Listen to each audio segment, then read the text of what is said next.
welcome. Today we're talking about understanding PSAT scores, a roadmap for the SAT and college admission. My name is Dolin, and for the past 23 years, my tutors and I at Educational Connections have been helping students to improve their test scores, complete their applications, especially those essays, and get everything done by the fall to submit for early action or regular decision when it comes to college. So today we're going to focus on the PSAT. We'll discuss the ins and outs of this test, how these scores relate to the SAT, which test is best for your child. Is it the SAT or is it the ACT? And then the test optional movement, because now more than ever, this is really important. And then we'll discuss how to help our kids stand out when there are more applications than ever before. So let's start out with the nitty-gritty. What is the PSAT? Well, the PSAT is often considered the practice SAT. It's a little bit shorter and a little bit easier, and it allows kids in 9th, 10th, and 11th grade to kind of get their head in the game when it comes to college admissions. It gives them a chance to experience a full-length test that's going to be like the SAT and to start thinking ahead about applying to college. Now, it's always given in 11th grade if your school administers it, and sometimes to 9th and 10th graders as well. So I'm sure today we have lots of parents from all different grade levels on the phone, and don't worry, I will make sure I will cover your situation regardless of the grade level your student is in. So the purpose of this test is practice, and the scores aren't reported. It's just for you and for your child to know how they are doing. But these scores can actually help with something called the National Merit Scholarship. And the National Merit Scholarship is money that is awarded by the College Board to students that demonstrate outstanding performance on the PSAT. It is very, very hard to become a National Merit Scholar. In fact, only 1% of students that sit for the test in their junior year, so this is only awarded the junior year, actually qualify for a National Merit Scholarship award. So for that reason, typically kids don't prep for the PSAT. The only time prep might be helpful is if your child is going to they're in 11th grade and they already know they're in the running for a National Merit Scholarship. Other than that, we view this as practice, and we don't want kids to be stressed out about the PSAT. It kind of provides you with lots of data for a roadmap for what's to come. So across the country, it's always taken on October 13th, and then scores will be reported back to you by email, or you can log into the portal on December 6th or December 7th. So in just a few days, you will get tons of data if your child took it in October. And today, I want to help you sort through that because it can feel a little bit overwhelming. So let's talk a little bit about the structure to begin. How is the PSAT set up? Well, just like the SAT, the PSAT has two sections. It has evidence-based reading and writing, and it has math. But as I mentioned before, it's a little bit shorter. It's about 2 hours and 45 minutes, where the actual test is 3 hours, and it's a little bit easier. On the real test, the SAT, the top score is 1,600, 800 for reading, writing, 800 for math, a combined score of 1,600. However, on the PSAT, the scoring scale is different. The top score kids can get is a 1520. So let's break that down. All right, on the evidence-based reading and writing portion, they're going to see two parts. First is reading. This is reading comprehension. Kids will have to read short stories and passages and answer questions. And then the next part is writing and language. And sometimes kids will think, oh, do I have to write an essay? But that's never been part of the PSAT. And in fact, it's not even part of the SAT and the ACT anymore. They did away with that writing section, the free write section. Now, all the tests have something called writing and language, or somewhere along the lines of writing, which is sentence structure, and grammar. And we found that this is generally a weak area for students, the grammar portion, especially those kids that were out of school for a long time because they didn't have an opportunity to write as much and get feedback on their writing. So we're seeing weaknesses, especially in the grammar part. It's nothing new. It's just a little bit pronounced now since COVID. Okay, then there's the math section. There's a part that's no calculator, and then kids can use calculators on the other part. And what we've seen more recently when we prepare kids for the SAT is there are marked weaknesses because of COVID. And every student is a little bit different, but by and large, we found that the students that missed Algebra 2, that were online most of their Algebra 2 career, or Algebra 1 have major weaknesses in this area.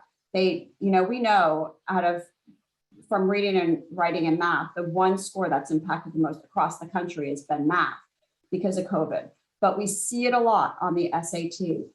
So when we work with kids, we're often having to figure out, all right, what is it that you're weak in algebra? Sometimes it's parts of geometry if they miss that. And then we're having to go back and to fill in those skills. So if you see your child has weaknesses in these areas, it's often because they missed a lot of class. All right, so let's look at what your scores are going to be like. Your student is going to get a total score. And at face value, you might think, oh my gosh, this is a really low score. And I remember when both of my kids, they're now in college, when they first got their PSAT scores, like, oh my gosh, will they ever go to college? Will anybody ever accept them?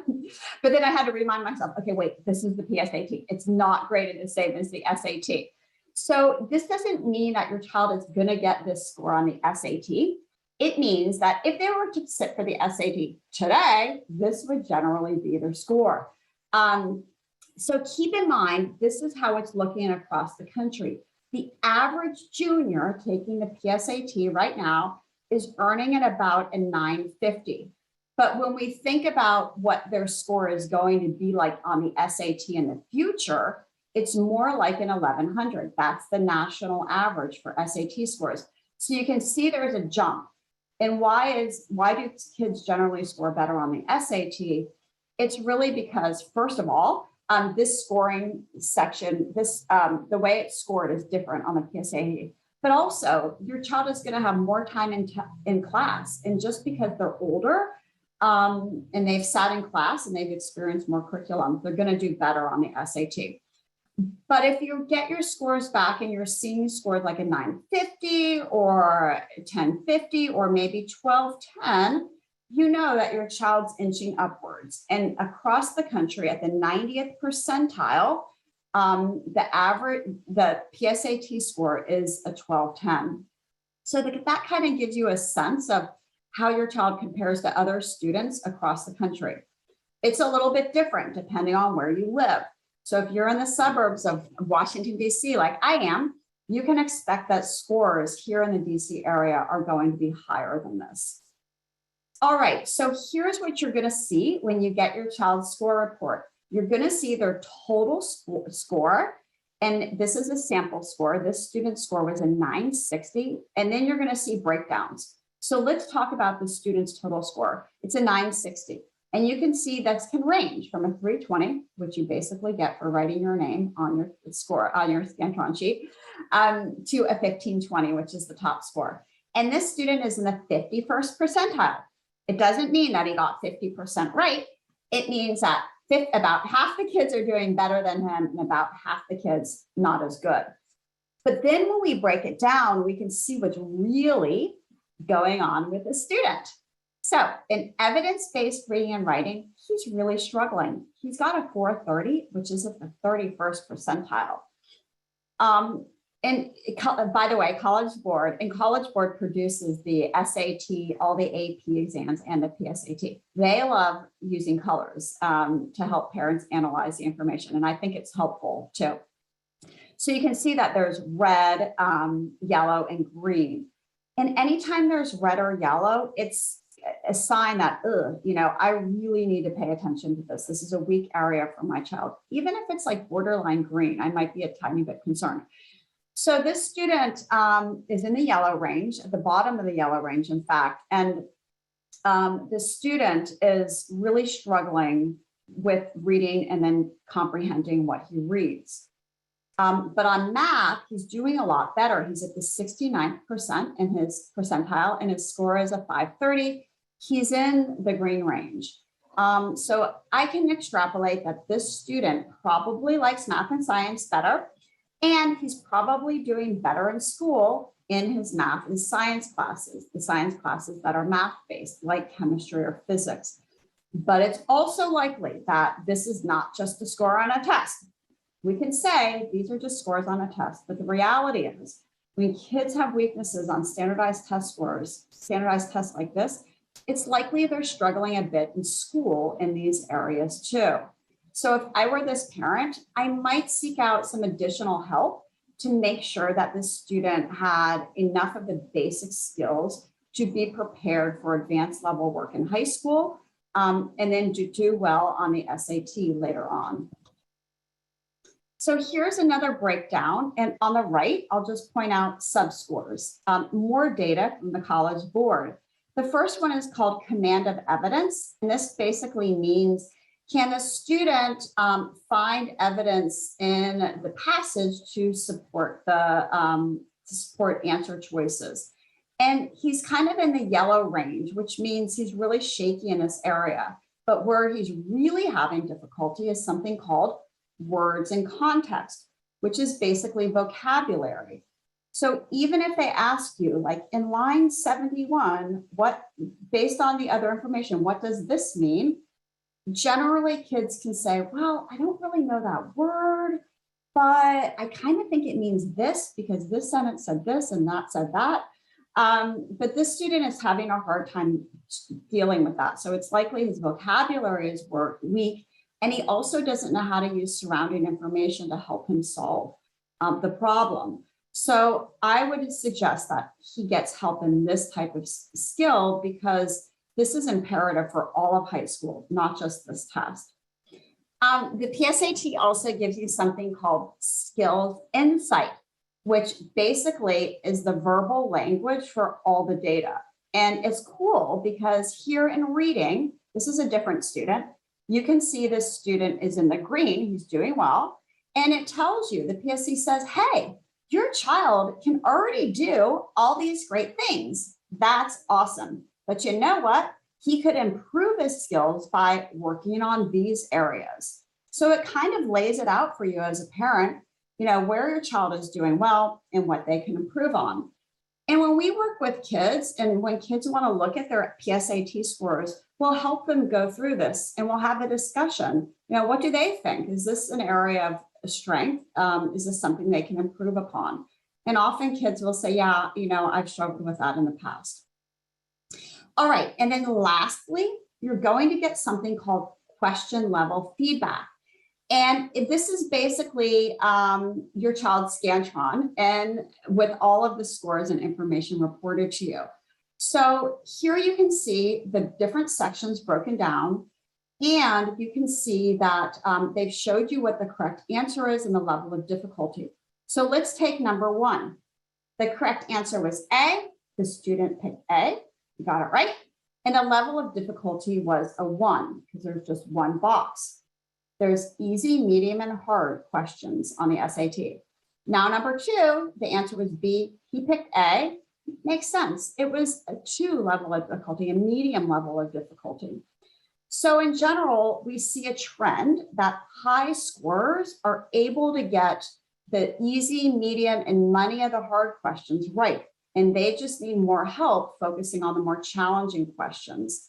Whereas kids with lower scores are often sometimes getting about half of the easy ones right, sometimes more than that, but they're really struggling with the middle and the more difficult questions.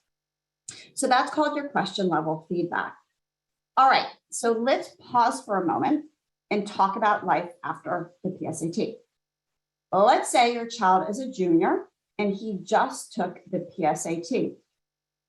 You have a choice at this point. You can say, okay, my child is going to continue down the path of the SAT. They've taken the PSAT a few times and my child knows that test and she's going to take the SAT. Or you might say, hey, I've heard there's another test out there called the ACT. Maybe we should explore that too. Sometimes when kids see their scores their junior year, they say, you know what, I'm not really happy with that. I want to see if maybe another test, this ACT, is better for me. And then other families will say, well, I noticed all the schools my child's applying to are test optional. Maybe they shouldn't even take the test at all. So let's address those things specifically for the junior level, and then we'll go back and talk about freshmen and sophomores in just a moment. All right, so I love this cartoon. I think it's so funny. So these two sets of parents are talking to each other, and this one mom says, we were originally thinking SAT, but then Noah's admissions advisor told us that left-handed students born on Tuesdays do better on the ACT. And there's so many misnomers out there. You know, which type of kid is better for the SAT or the ACT? But I can tell you, there's no way to tell unless the student takes a practice SAT and a practice ACT, or they take an actual SAT and an actual ACT. So let's talk a little bit about that scenario. Let's say your child took the PSAT and they want to consider the ACT as well.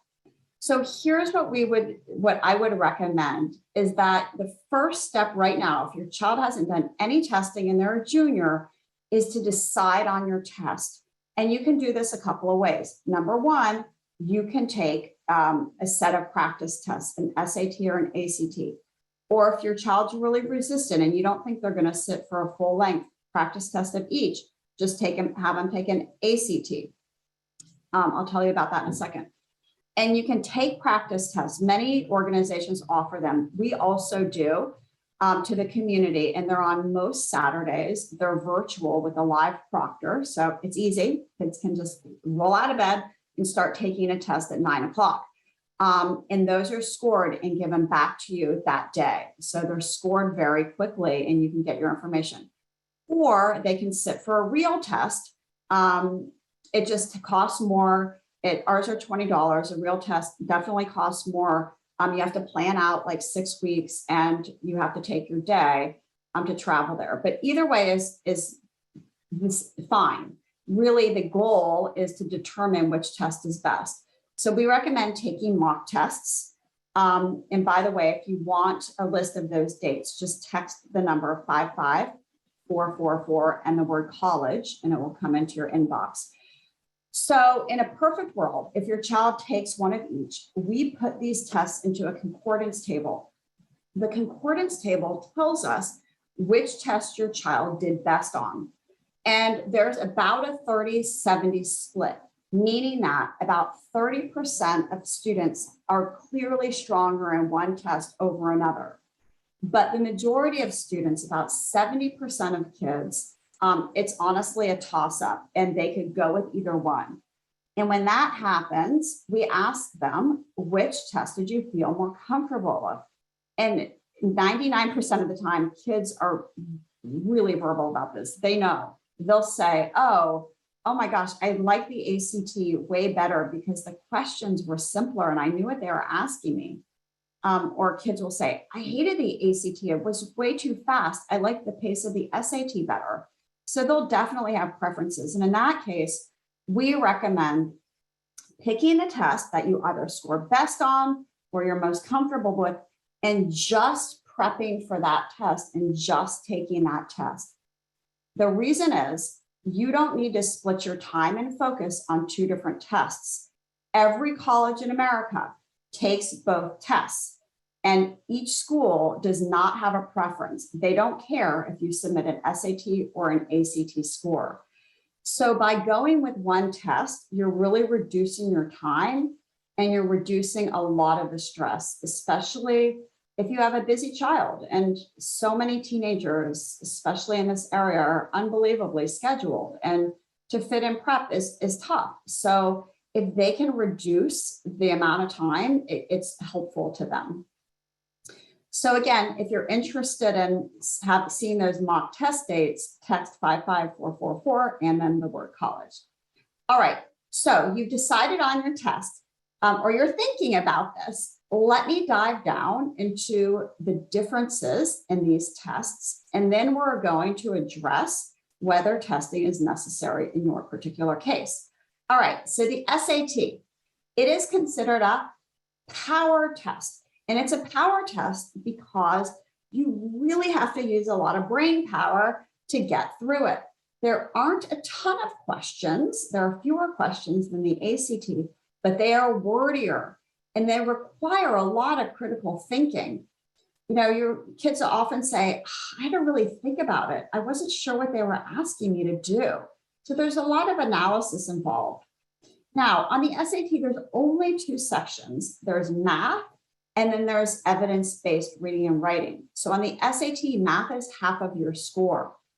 However, in the math section on the ACT, the level is slightly, just a tad bit below the ACT. On the ACT, there are a few trig questions, but the bulk of the testing for both these tests actually is through Algebra 2.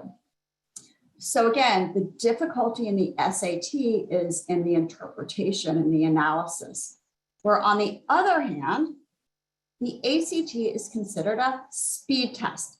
And it's considered a speed test because there are a lot more questions. So you have to power through it. You have to really get through it at a quick pace, but the questions are shorter and the questions are more straightforward. Kids often say, oh, I understood what they were asking me. This is more like school. You know, they find that they can get the information, especially in the reading section, from the passage. So I'd say that the ACT is more student friendly in terms of the type of questions. The big difference in the ACT is it actually has 4 sections. So it has reading, like the SAT. It has writing, which is sentence structure and grammar. It has math, and it has science. And sometimes kids say, oh my gosh, I've heard I shouldn't take the ACT because it has science and I'm bad at science. I don't like chemistry and I hate physics. I'm definitely not taking the ACT. My experience has been that the science section is very coachable. It's easy, not easy, but it's easier to get your score up in science because you actually have to know no science. The test shows you charts, graphs, basically data that you have to extrapolate information from. And so it's more like reading comprehension in a way. You don't have to know physics, chemistry, or biology to do well. You have to be able to look at the chart and you know, figure out what they're asking you from information in the graph of the chart. All right, so these are the 4 sections: math, reading, writing, science. The difficulty again is in the speed, it's in the pacing. So if your child has a 504 or an IEP and your child has extended time, which is typically a time and a half, I would recommend going for the ACT if they've got that accommodation. Because again, the difficulty is in the pacing. So if you remove that, now you have a test that's a little bit more student friendly.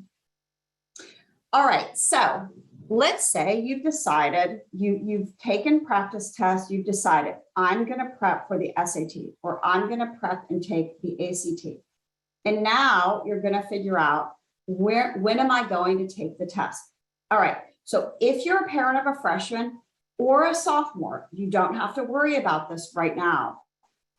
Kids should not take tests before their junior year. It's not necessary. Often when this happens, when kids do sit for a test when they're young, like a sophomore, they become very dejected because their score is low, because they haven't been in class enough. And it can be upsetting to them. So I would recommend the first time your child takes a test is in their junior year. So let's take a look at where we are now. And I'm going to say we're working with a junior. And this junior has decided to take a March and a May test for the SAT. And that makes sense because we're in December. It's too late for the December test. The next 2 dates are in March and April. So I would recommend pairing dates. That means you don't want to pick one date. You want to pick 2 dates. If the student is going to go with the ACT, the student might consider a February and an April test because we recommend usually like 3 months out, 2 to 5 months out to prep, depending on their baseline scores. I'll talk more about that in a second. But the general idea is to pick 2 dates, to have this in your head, to get your score back from your first date, which takes about 2 weeks, and then to prep some more on the weak areas, not on everything or not what you're already good at. The way you increase your score is by working on your weak areas. And then take it again in April. Let's say you're a February, April kid if you're the ACT student. You might want to take it again if you're not totally happy with your scores later on. You can take it up until the October of your junior year and still apply early action, which is November 1st. So often we see kids take it 2 or 3 times. Twice in their junior year, and sometimes again in the summer or the fall of their senior year. Now, I will also tell you that your highest score is going to be in the spring of your junior year. Statistically speaking, across the country, kids score better later on in their junior year because they're older, they're more mature, and they've had more time in class. Whereas if you take the test early in your junior year, so if you're a sophomore now and you're thinking, I'm just going to take it in the fall of my junior year to be done with it, I'm not sure that's a good idea unless your child has a reason, like they're already an incredibly high scorer, or they need a test score because they're a recruited athlete, or because they have something that takes an extraordinary amount of time in the spring, they won't have time for preparation. Those are reasons you might consolidate your prep into the fall. But in general, even if you want your child to take a fall test, which is fine, I'd still recommend that they take it again in the spring. And in fact, I was walking my dog. This was actually last fall. And I came across this mom. She lives a street away from me, and we were working with her student for test prep. And I said, oh, how's it going? And she's like, it's great. He's just going to take the October test and be done with it. And I said, oh, why is that? And she said, because we just don't want to deal with it anymore. And I said, oh, what does his tutor say? And she said, well, she recommended he take it again in the spring, but we don't want to. And the more we talked about it, it was more that the student felt stressed and just wanted to focus on grades. And I recommended still taking it in the fall as planned, but then also considering that spring date. And he ended up doing better in the spring. And now he's at NYU, which is super competitive. So that test score helped him. And I'm glad that he took it again later on. So there's lots of times kids can take tests, as you can tell, and we're happy to help you navigate this, especially if this is your older child. It's probably super overwhelming. And I'm happy to help you. And I'll talk in a second about ways in which we can help as well. All right, so let's move from the timeline to talk about the test optional movement, because it really is the elephant in the room. The question is, does your child need to take a test in the first place? And if they do, should they submit a score? So there's 3 types of colleges when it comes to test scores in the country. There are colleges that are called test required. And that means you have to submit a test score in order for them to consider your admission. For example, in Georgia, all of the state schools require a test. So if you want to apply to University of Georgia, which by the way is super competitive, it's in Athens. A lot of kids want to go there. It used to not be, but many of these flagship state schools are really competitive now. And if you want to apply there, you have to submit a test. And there are some other schools across the country that are also test required, but they are few and far between. The vast majority of schools right now are called test optional. And this means if you want to submit a test, you can, but they tell you if you don't, you're not penalized. We'll dive into that a little bit more in just a moment. But those are called test optional schools. And then the last group of schools are called test blind. And these schools are schools that say, you know what, even if you do submit a test score, we're honestly not going to look at your score because we don't consider it at all. We are a test blind school. We will consider your admission blind of any test score. And there's not that many schools like this in the country, but they are out there. So here's my recommendation. Unless all the schools your child's going to apply to are test blind, which is highly unlikely, and they're test optional, I would recommend still taking a test. Even if your child doesn't submit it to all the schools on their list, it can still be helpful, especially if your student has a list of reach, target, and safety, or some people call them framework schools. Maybe they won't submit their test score to a reach school, but that could really help their application for a framework or a safety school. Test scores help schools because they're another data point. And in a time when there's more grade inflation than ever before, and a lot of kids have great grades, a test score helps schools understand how a student is performing compared to others. Also consider that if you don't submit a test score, your application will have greater scrutiny. That means that if they don't have that data point, admissions is going to look at your grades a little bit more closely. How many AP, IB, or dual enrollment courses did you take? What are the extracurriculars you participated in? Did you take leadership opportunities in your community? So it could be that just submitting a test score is easy, and it's something that can help you as well. So to submit or not, honestly, this is kind of complicated, but I'll just give you a quick overview. This is William and Mary, and prior to COVID, they did want to see a test score, and the test scores in their mid 50th percentile range. I'll talk about the ACT because it's a little bit easier. The top score on an ACT is a 36. So they wanted between a 30 and a 34. So if your child prepares for and takes the ACT and they're sitting at a 28, you're probably not going to want to submit that to William and Mary. It may not help your application. But if you're also applying to Christopher Newport, that probably is going to help you a lot, and you would want to submit your score. So preparing and taking a test can help you in a number of different ways, also for scholarships too. All right, so let's look to see what's going on in Virginia, and you'll see that pretty much every school is test optional in the public realm. Virginia Tech was the very last school to say, you know what, we're test optional too. And they just decided that earlier this year, starting in the spring. Same with UVA. They said, you know what, for 2 more years, we're going to be test optional, and then we're going to decide if we want to continue or not. We're still looking at the data. William and Mary also said, we're on a 3-year pilot program, and then we'll decide.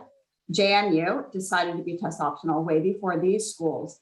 And in fact, this first school in our area to go in this direction is George Mason. Christopher Newport, same, and VCU. And VCU says we're optional, but we'd really like to see your scores are recommended. I remember when my youngest son was applying to VCU, he had a really good ACT score, and I don't know why, he just didn't submit it to VCU. And they tracked him down, you know, they called him, they emailed him, they texted me, they called me. They really wanted him to submit that score. All right, so let's take a look at what's happening out there. There are more applications than ever before, and you may have heard this, and it's true.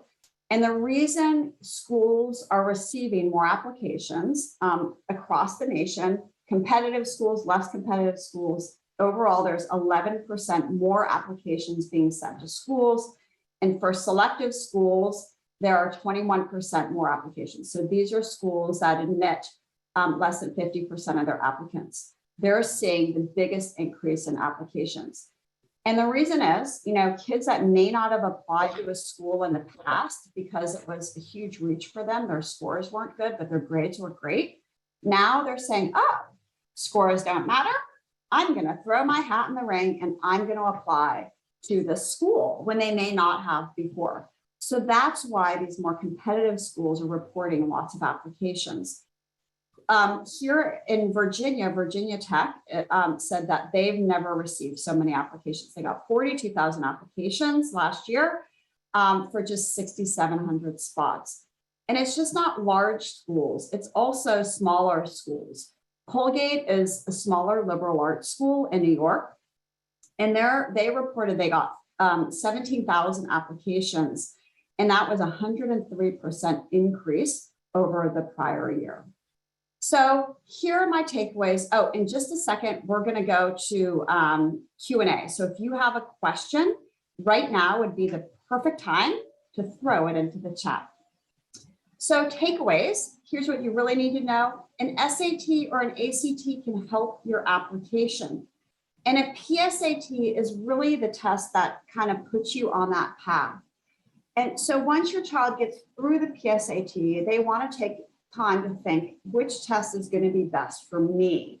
And then they really want to prepare for that test and take that test only. They can certainly take both tests, but they really don't have to if they're crunched for time and for effort. So the PSAT for parents right now is really an indicator of how their child is going to do, but not just on an SAT, especially for younger students in 9th and 10th grade. It's an indicator of where your child's skill set is and what they might need help with as well. And if you feel a little bit overwhelmed by all this, it's okay, we can help. And if you have a 9th or a 10th grader, we can take a look at your PSAT scores when you get them and help you decipher them. This is no charge. You just send us your score report and we'll help you understand what the scores mean. And we can share with you, here's what your child might need a little bit of help in looking forward. These are skills that not just on a test, but in class, it's likely they need to shore up before they get further along in high school. If you want your student to take a mock test, so if they're in 11th grade right now, and you haven't done much with test prep, you're not too late. They can still take a mock test. Karen in my office helps parents with this all the time. She can help you get registered and talk to you about the options.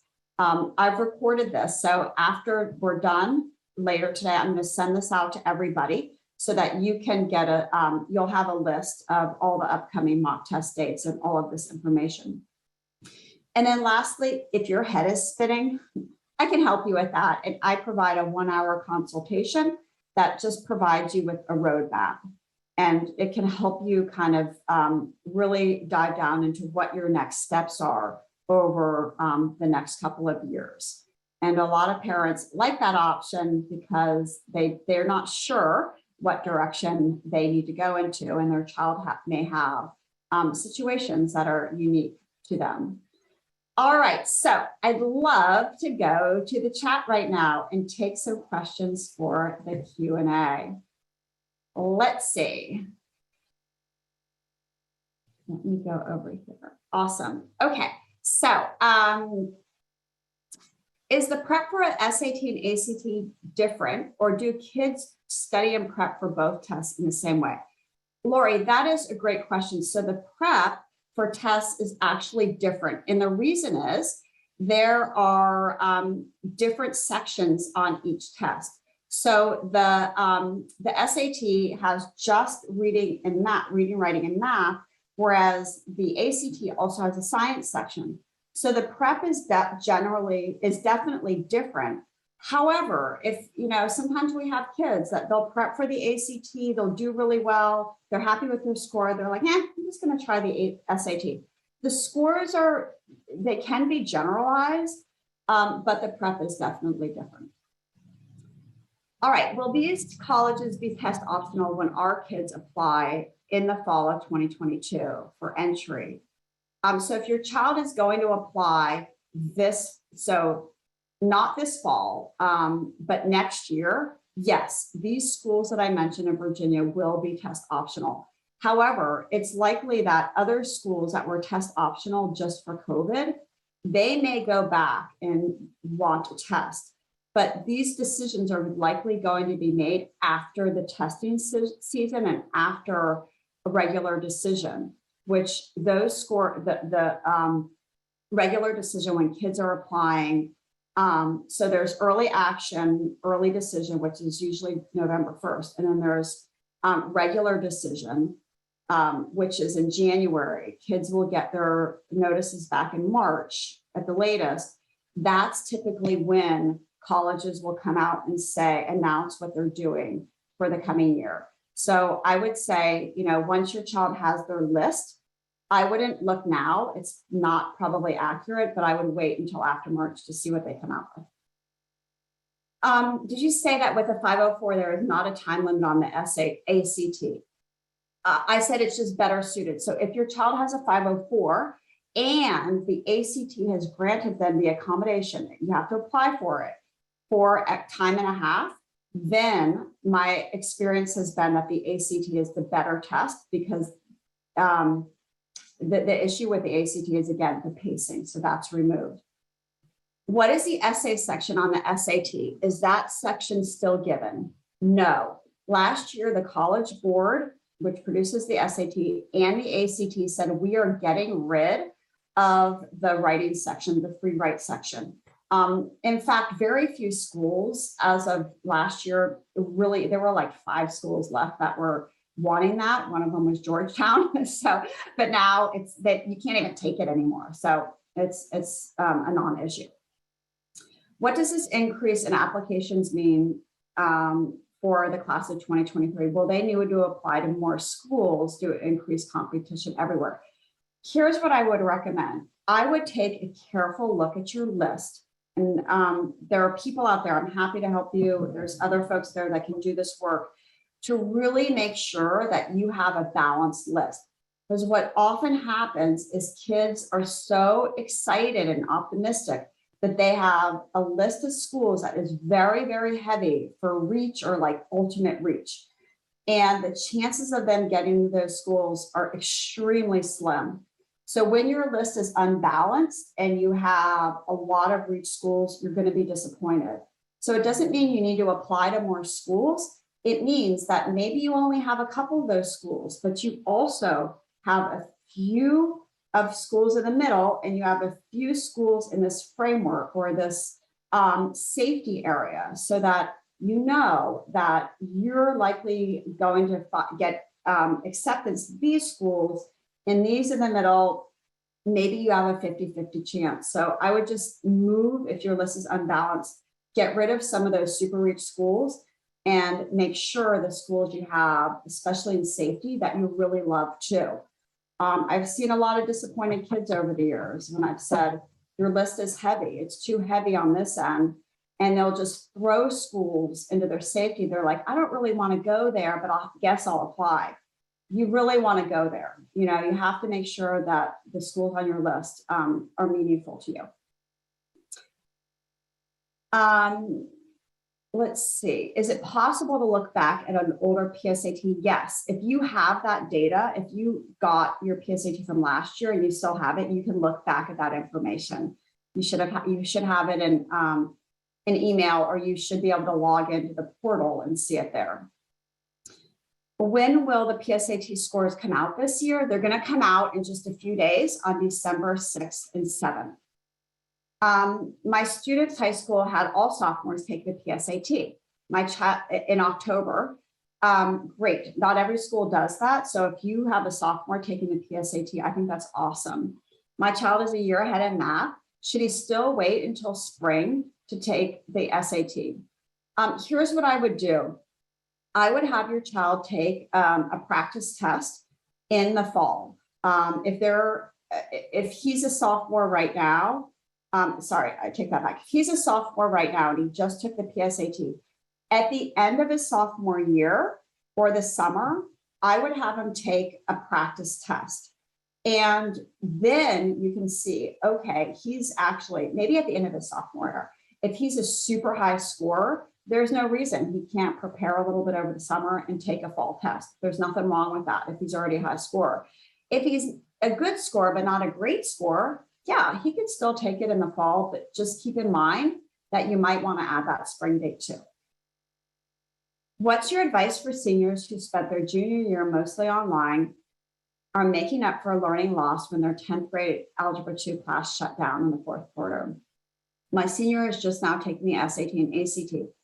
My older student excelled on the ACT, but not the SAT, and is a junior at William and Mary. Okay, so what is your advice for seniors who spent their junior year mostly online and they lost a lot of algebra? It's not unique. So many kids have been in that situation. And if they're now a senior and they're just taking the test, it's okay. You can still take the test and apply for regular decision. And many schools will take applications after that too, especially if they're non-competitive schools. So if they're just taking the test now and they're applying for a January date, they may be able to get that test score in. And otherwise, don't worry about it, especially if grades are better than test scores. Are schools considering the impact of remote learning on test scores overall? It really varies by school. In highly, highly competitive schools where kids are reporting great scores, it's unlikely they're going to say, oh, Jimmy, he was online, we feel badly for him. Instead, I think what's happening is that the person who reads your child's application is the same for the whole school. So it's not like if your child goes to Madison High School in Vienna, for example, it's not like there's 10 different people reading kids' applications at Madison. There's one person. So that one person knows what happened at that school last year. And they know how your child is compared to other students. So if your child's the outlier, it's unlikely they're going to feel badly for that student. They're going to kind of compare that child to all the others. So I would say, don't worry about it. If you can't do anything about grades right now. It's over, it's done with. Kids can write their essay about what they learned and how they grew during COVID. And if your child, I was talking to a parent about this recently, and she said, last year was a hot mess. My child was depressed. He sat in the basement. He played video games. I could barely get him to log on. He had terrible grades. Now he's crushing it. And he just came to life and things are so much better. So maybe that student writes an essay about that experience and what he learned and how he overcame and how he grew from it. So if there's, a dip in performance, generally helping to explain it can be good for schools. Are there any more accommodations available for kids with an IEP? What if your child goes to a private school? And the answer is yes, there's actually a ton of accommodations. One of the accommodations that is easier for a private school to give, because they often will host their own test, is taking a test alone or taking a test in a small group. So that often is more comfortable for kids than a large auditorium with lots of students. So if you go onto the College Board or the ACT website, you can see a list of all the accommodations and you can talk to your child's counselor about it. Do you help with advice on classes the child should take in the next year? Yes. So if your child needs course help, class selection for next year, I'm happy to help you with that. Do schools see all the tests taken earlier, or do they just submit their best score? So this has been a big change, and I think for the best. It used to be, 5 years ago when kids took multiple tests, the colleges would say, give me all of your test scores. And it's like they didn't own their data. They had to report everything. But now that's not the case. They can just submit the test scores they want. And what's also happening is that schools are super scoring, meaning they're just cherry picking your best test dates. And so it helps them too, when they can report, our students had an average SAT score of this or an average ACT score. So it's in their benefit to cherry pick your best scores. So most schools will automatically super score. And in fact, the ACT, that's how it's done, just at the ACT level. If your child takes 3 ACTs, the score reported will be your top science, your top reading, your top writing, and your top math score. That's what the school sees. What is a good resource list to create a balanced list of schools? And if your school has Naviance or Score, they're both similar. I would recommend going through Naviance, because often what happens is you go to these websites, or you like college data, or you go to the school's website and you see, oh my God, the average GPA is like a 3.8 and my child only has a 3.2. He'll never get in. This is awful.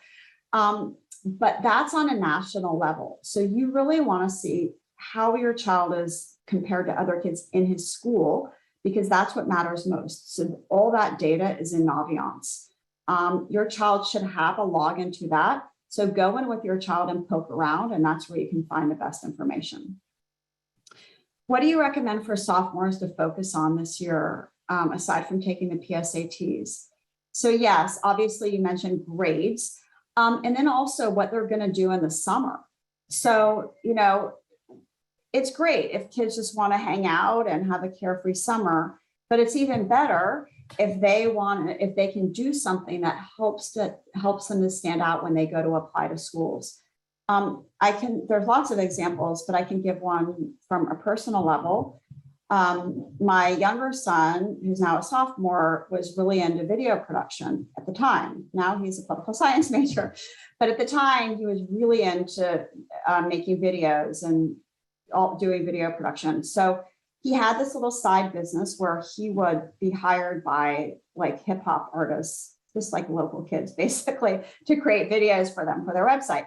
And he would just do it for free, or he'd charge him like $50 or something like that. I said, oh, what if you created a business? So through Fairfax County, he filled out this little application and he got a bona fide business license.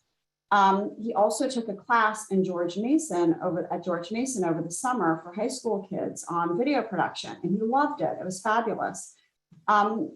And so then he was able to stand out when he applied to schools, and he said, oh, I'm interested in your digital marketing major, or your video production major. It helped him stand out as a kid that knew what he wanted to do and that he had been working hard to achieve his goals. So in the summer, if your child has a particular interest and that's what they love to do, really encourage them to do things around that interest.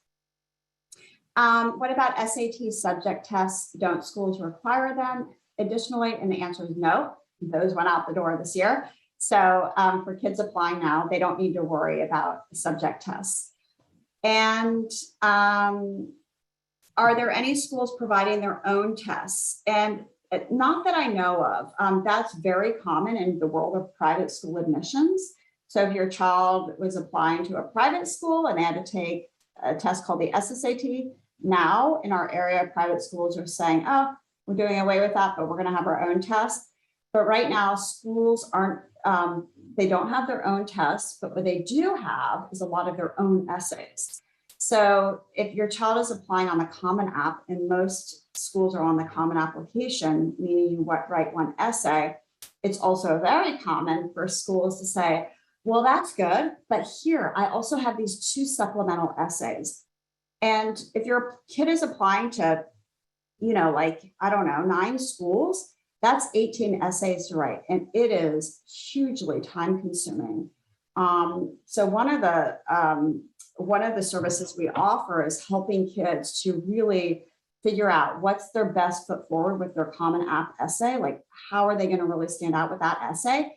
And then helping them to get through all of those supplemental essays, making sure they're technically correct and that they have everything done over the summer. The last thing you want is for this to be last minute, your child's senior year. Senior year grades count a lot, and schools now are super liberal with waitlisting.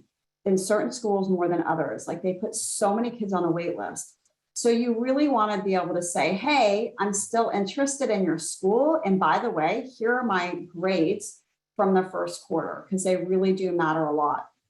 You want to make sure you have that time to focus on grades in your senior year. And you don't want to honestly be like super stressed out over applications.